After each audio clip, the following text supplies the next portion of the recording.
Well, I'm really excited to have Dries D'Hooghe as our guest today. He is the Chief Operating Officer of Walmart. Walmart, one of two American companies, American giants really, that are not exactly following the Donald Trump line. They're getting invested bigger in South Africa. Amazon's the other one, and we will be talking to the local Amazon CEO soon.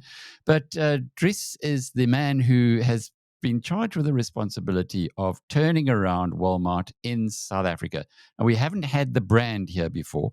We've had the ownership of Massmart, but for the first time in the last week, well, 22nd of November, they opened the first the first store at the Clearwater Mall. It was so important that Hyprop put it into the operating update to say, hey, good news for us. We've got Walmart in the Clearwater Mall.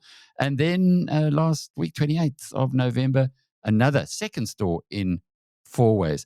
So, Dries, I guess the question has to be, are you guys going to be rebranding all the game stores, or are you going to be running them in parallel with the new for South Africa anyway, Walmart brand? Yeah, first of all, thanks for having me on your podcast. Really excited to be here.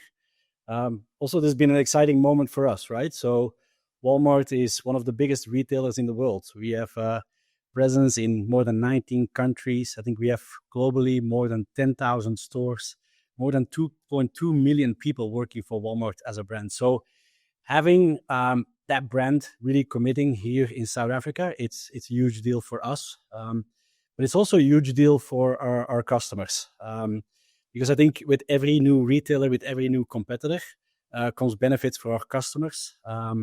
We will have a very aggressive EDLP, everyday low price strategy, I think, which will eventually benefit our customers. And I'm excited you actually mentioned some of those statistics from the mall. If you just look at Clearwater, I think normally on a Saturday they have 37,000 people visiting their mall. When we opened that day, it was 85,000 people visiting that mall. So think about just how exciting that opening was, not just for us, but I think also for the other people in that mall. So yeah, we were really excited with the opening. So, when you first came here 10 years ago, there was a lot of excitement then as well.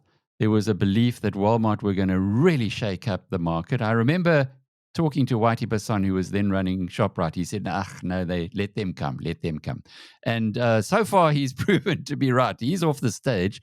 But what went wrong? How come your acquisition of Massmart didn't have the impact that many people who follow retailing in South Africa thought it would?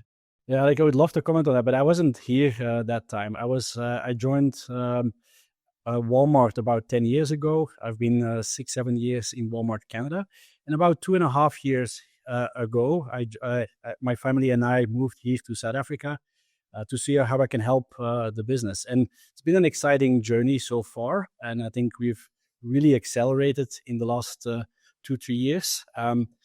Which led, I think, to Walmart really committing to have their brand and here on the store. So I cannot comment about what happened in the past. Was not here, but I am excited about what happened in the last 2.5 years. So that's interesting. It's actually what the turnaround in the last 2.5 years that's got Bentonville excited about South Africa, or at least paying attention. Yeah. Yes. I think. Yeah. Look, if you look at our business model of how Walmart works, it's everyday low cost to drive everyday low prices. I think that's at the foundation of our business.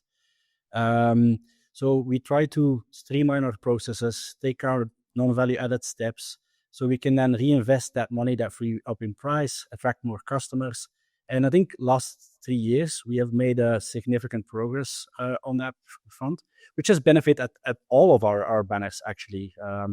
And I think which built some trust, which has then now resulted in Walmart making this significant commitment of having their name brands here. But why only now? You've been here, or the company, the group has been here for 10 years. Is this the normal practice that you let the brands that are acquired in countries carry on as before? Look, I would love to comment, Alec, but I wasn't here, so I cannot talk about what happened in the past. All right. So for you, this is what happens into the future. So let's talk about that then. You've got 2 stores now, 2 Walmart stores. When can we expect? You're two in a week, so that's pretty rapid, and it doesn't happen overnight. It's quite a process. Where are you in bringing more Walmart stores into the mix? Look, I cannot share any details, obviously, but what I can share is that we are very ambitious. We are committing to really make this a success story, and two stores is just the start. We continue to look at real estate in our own portfolio, but also outside our own portfolio to accelerate in the coming years. We're not just here to launch two stores. We got a lot of feedback from customers, a very positive reaction.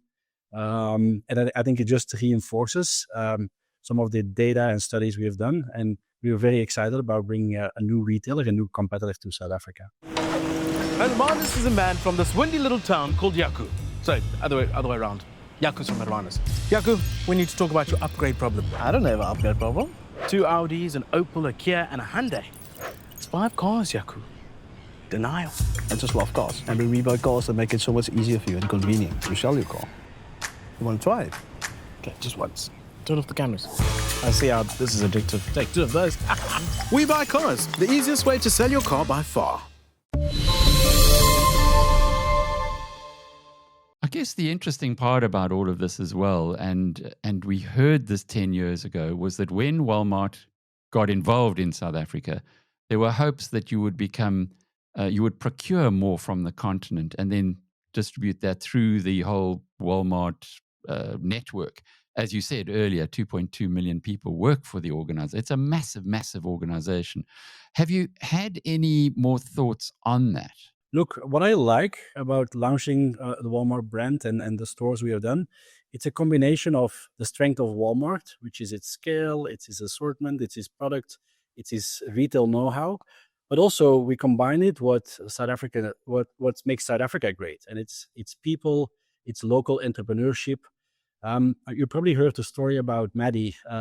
So we ran a growth summit just a few months back, and where we invited a lot of South African and African entrepreneurs to present their products to us. And a lot of them, I think 15, 16 of them made it and got golden tickets and actually are now in the Walmart store. And one of them is Maddie, who runs a clothing store in Durban.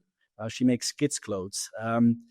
When her husband died, I think she really was in a position where she had to reinvent herself, and she started this little clothing store. And I'm so excited that Maddie is now one of our suppliers. I think just in the first month, she's projected to sell about 15,000 of our kids' clothes. So I like we're taking the best of Walmart, but combining it with local suppliers, local people. So it's really a store for South Africans. What about bigger products, well-known products like South African wine? Are you procuring that here yet and selling it through Walmart internationally? I think, look, that's where we have the benefit of our portfolio with Macro. I think we were already one of the leading wine retailers. I love the South African wines. I think we have a lot of them in our liquor assortment. So yeah, we're excited to combine some great, exciting US products, but also a lot of local suppliers and the local products. Dries, you don't have an American accent. Are you from Europe? Yes, I was born in Europe, in Belgium. Lived there with my family, but then I think we moved to Canada, became proud Canadian citizens, and then now 2.5 years ago we moved here in South Africa, and my family is absolutely loving it. And as far as the geopolitics are concerned, because this is the thing that we are bemused with here in South Africa. We have an American president who seems to find everything wrong with us, and we have American companies like yours who are very excited about relationships with South Africa. In fact, there's 600 American companies that are happily doing business in this country, and some like you and Amazon who are expanding aggressively. What do we make of this sitting on the outside or sitting in South Africa? Luckily, I'm not in politics. I'm in retail. And our job is to serve our customers. And we absolutely believe there is a space here to save people money so they can live better, which is our purpose. And I think the fact that we've committed and we have now the Walmart brand here, I think is a big commitment for us as an organization, for South Africa, but also for our customers if we actually can bring that next level of competition. And presumably, being here, you're looking at the African continent as a whole, not just South Africa. Yeah, I think Africa is a big continent, big market, also very diverse market. I think today our first focus is on winning in South Africa. And I think we just started with 2 stores. We have ambitious plans. We want to accelerate, but we want to win in South Africa first. And I guess the big story is, and you've already been out in the media showing till slips and showing people that it's cheaper to buy at Walmart, is to convince South Africans that retail's not all about the specials and going in and having a special. You watch, I have an ENCA on my television all day, and every now and then I see specials coming up. Even Woolworths are specials, and what you're offering, you have no specials. You have no loyalty card. You've got a different approach to things. How are you going to change that mindset? Yeah, look, I think it was I think when Walmart started in the US, it was also the first retailer that came with this everyday low price concept. And I truly believe we want to take a lot of hassle away from our customers. We don't want them to go to thousands of leaflets. We don't want them to figure out in which day of the week they have to shop to get the right promotion. We don't want them to have loyalty points and then figure out how they convert them. We just want to make sure that every time they walk into our Walmart stores, they have the lowest price on the basket. And I'm not meaning a lowest price on every item all the time, but if you buy the basket, you'll find that Walmart has been the cheapest retailer. And it just takes away a lot of concerns from our customers. And we will do the work for them and make sure they're most price competitive. And yes, we showed it with a basket. Our price for a basket of a family of 4 was at that day 1,680 rands. Our competitors were at 1,713.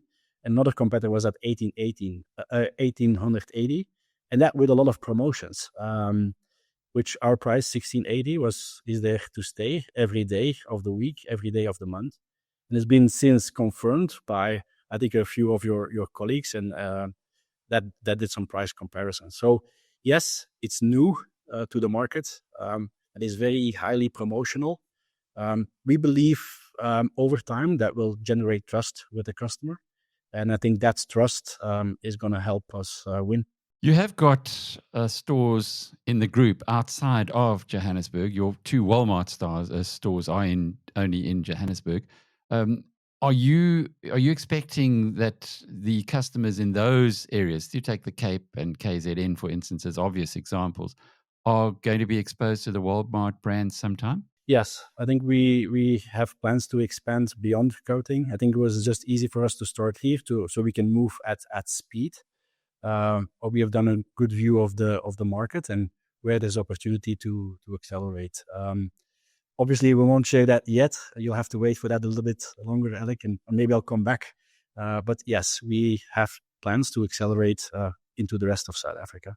And what about into Nigeria and Kenya and other parts of the continent? Look, we're looking at the rest of Africa, but I think now our focus is to win here in South Africa. Let us start there, and then we'll continue from there. And it is interesting that because ShopRite has tried in other parts of Africa and it came back with its tail between its legs. So I'm sure you would have studied, as one does when you're a business scientist, their example. Yeah, I think I read all the books of the competitors. I've seen where they succeeded, but also where they failed, and there's lessons from each of those, I'm sure.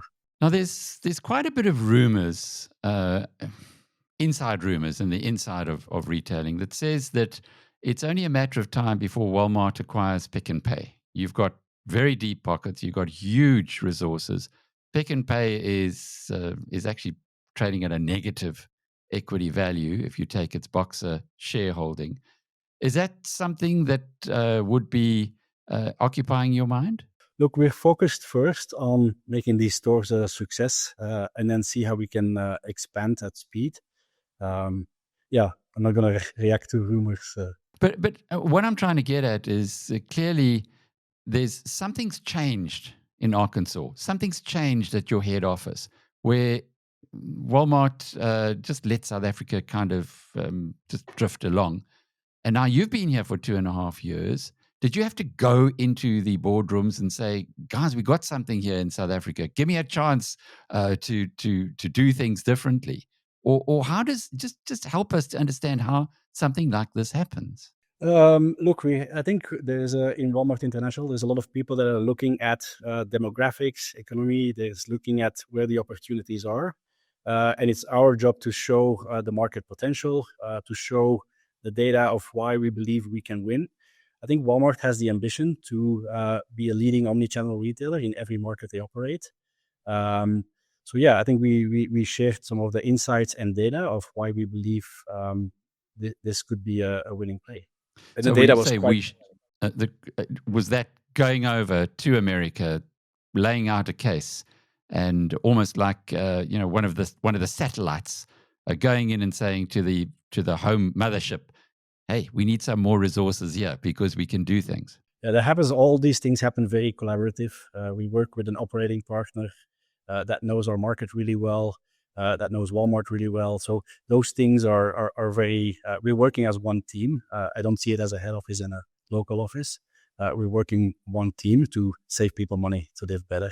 It's a very interesting story, especially because of the way that Walmart came into South Africa. And I need to ask you, of the brands, Builders Warehouse, Macro, Game, are any of them performing well enough to be taken to other parts of the world or other parts of the Walmart empire? Or is this now going to be a kind of a Walmart ship rather than a multi-branded policy? Look, there's different markets in Walmart where we have where we operate multiple brands. If you look at Mexico or Chile, that also have a very spread demographic.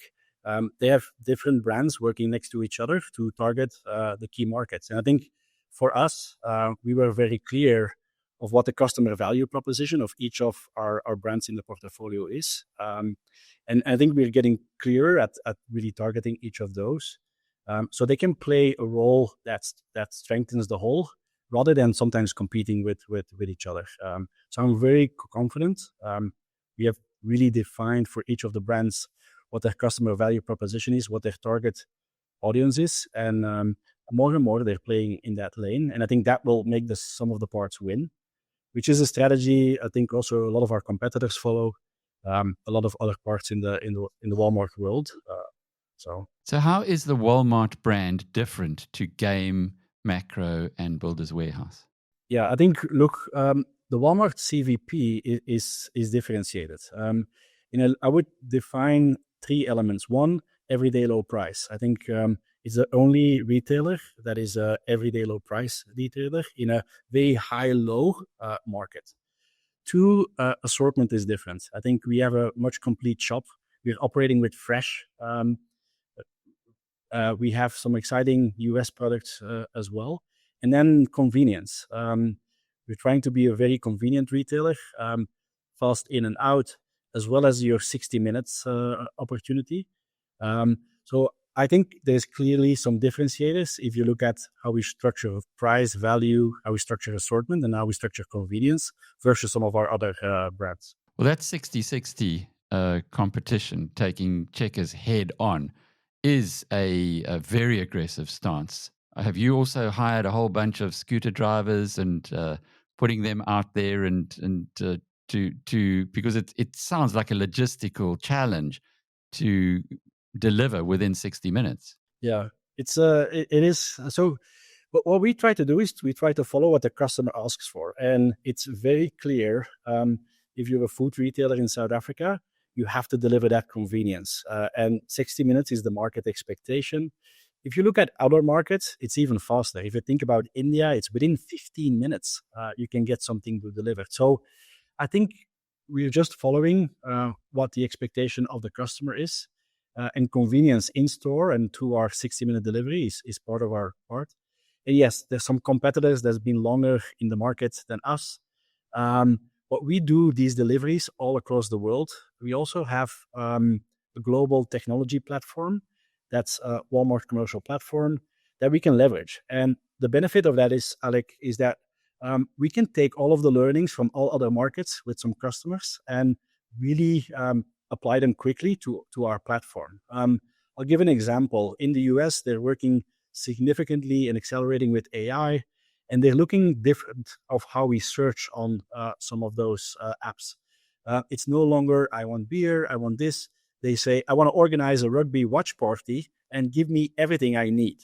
And it just changes the way the customer interacts with those apps. I think the benefit of us having access to that global platform is we'll also have quick access to the global innovation that comes with that. So I'm excited that we have introduced it. And I think over time, that will be a competitive advantage for us. A really basic question. You are on the everyday low price approach, which suggests to me that you must have some kind of a buying advantage. If you can undercut your competitors every day, either Walmart is subsidizing your operation, which I'm sure from a business perspective is probably not happening, or you've got some advantage in buying, in sourcing the products. Just explain to us, as you would to maybe a 12-year-old, how it is that you're able to get these or offer these prices cheaper than anyone else. I think there's two elements that are key to our business model. One is everyday low cost. I think part of the Walmart culture is really to find ways to lower cost every day so we can invest in price. And we more and more adopting that strategy here in South Africa. Second, we have access to global sourcing framework, which also helps us to adjust the cost. And then thirdly, we find some great local suppliers we can partner with. So everyday low cost, part of global sourcing, and some local suppliers that can help us. I think that's the combination of how we get to those. But do you get lower profit margins? Is that what gives you an advantage over your competitors? Because they would say they have something similar. I think, look, Walmart is a global retailer, and I think I just more than 10,000 stores, more the presence than 20 countries.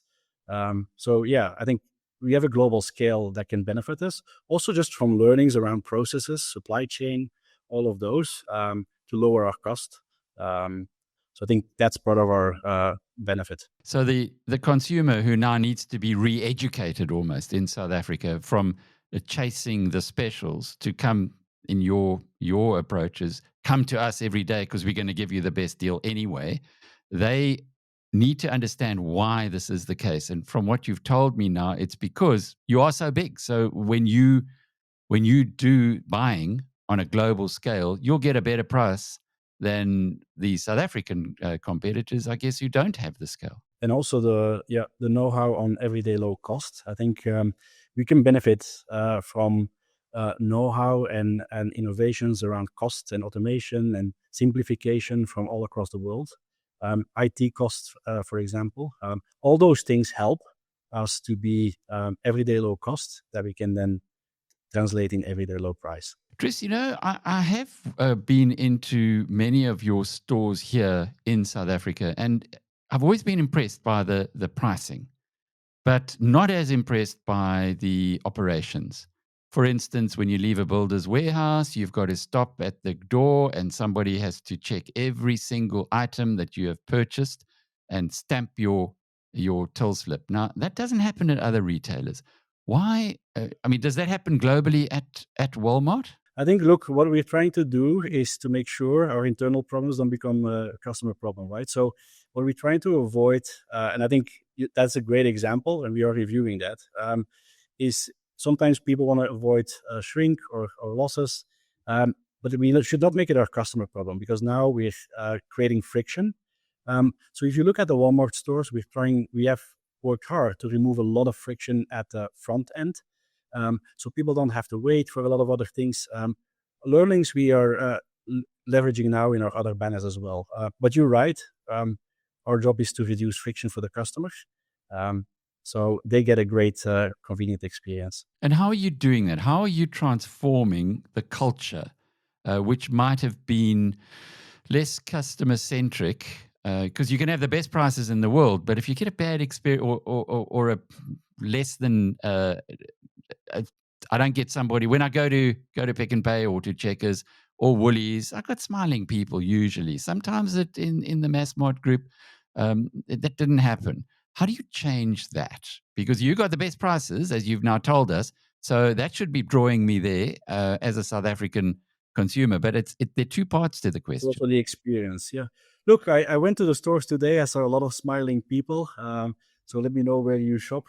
Look, Massmart has been part of Walmart a while, and I think one of the first things that landed was the culture. Values have stayed consistent and aligned to Walmart, regardless the banner, and that's respect, integrity, service, and excellence. But with the introduction of the Walmart brand, we are accelerating even more of that cultural component. I could talk about Walmart Associates Week. Last year, we brought 110 of our associates in the store and in the DCs to the US, and they got to experience the culture firsthand. We introduced recently our Walmart Academies. So we're investing in not just the culture, but also growing people's skills. All our store managers went through that just in the last year. I'll give a maybe even more specific example. The two store managers that just opened the store, they got to spend some time in Houston and just be immersed in the culture, how we're supporting our customers. And I think if they bring some of that Walmart with staying true to what makes South Africans key, I think that could be an amazing recipe. And it creates growth and career opportunities for our people. I'll give you the example of Onika. She started with us as a cashier, and her family was present when we opened that first store in Clearwater, and it was just amazing to see how proud they were and of how far she has come and how she's taken all of the opportunities that were available at Walmart and Massmart to grow her career and be the first Walmart store manager here in South Africa. So I think culture has always been there, but we are really accelerating in the last 2.5 years. We often hear that the South African retail environment is highly competitive. You have a visibility on the whole world. How competitive is it here relative to most other markets elsewhere, in particular relative to the US and Canada, where you have lots of experience? Look, I think there are some absolutely great retailers here in South Africa. And I think in the end, that only benefits the customer. I'm impressed with the amount of brands, how they have differentiated each of their brands, even within the same group, to serve their target customer. And I think they're very strong retailers. And I think the rest of the world can probably learn a lot from some of their competition here. But it's exciting to see how, in the end, that's only going to be better for the customer. More better competition, it brings out the best in everyone. We know, or we can see that you're taking Checkers head on with your 60-minute offering.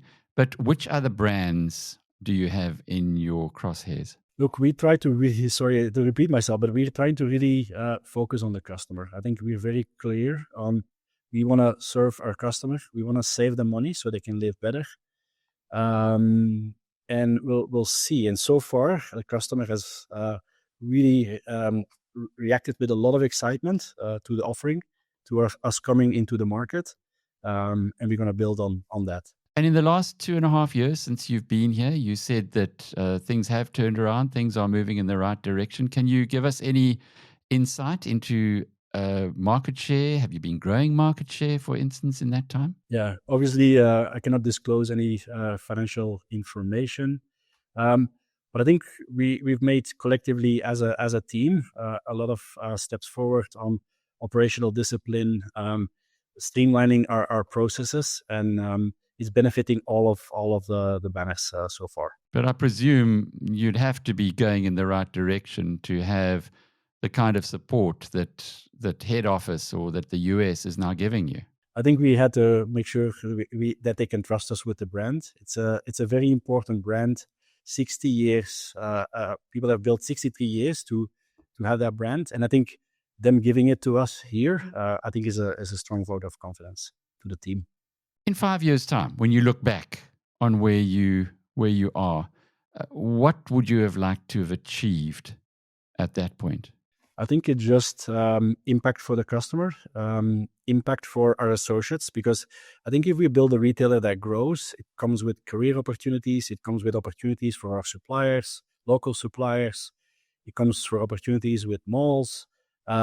So yeah, the impact for our customers, lowering their cost of living, and the impact for the community with growth and opportunities. I think that's what the team and I are looking for. So you put your customer at the center of everything.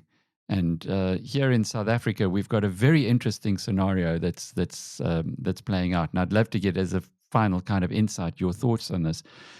We now have agreement between the different branches of the legislators that we're going to target a 3% inflation rate, which would bring us down to one of the lowest in the world, and it would make this a low inflation geography. How does that impact a retailer, and in particular, a retailer like Walmart? Look, I think, especially in the last years, there was, if you look around the globe, there was high inflation, and we had periods of low inflation. What I've seen is Walmart has actually consistently do well in both of periods, and I think it's because of the simplicity of the model they're driving. I think this value retailer works in both scenarios. So. I cannot influence the economy. I cannot influence inflation. What we can do is serve our customers in the best way and give them a model that's really attractive to them. Dries D'Hooghe is the Chief Operating Officer of Walmart Africa. Thank you for your time today. I'm Alec Hogg from biznews.com.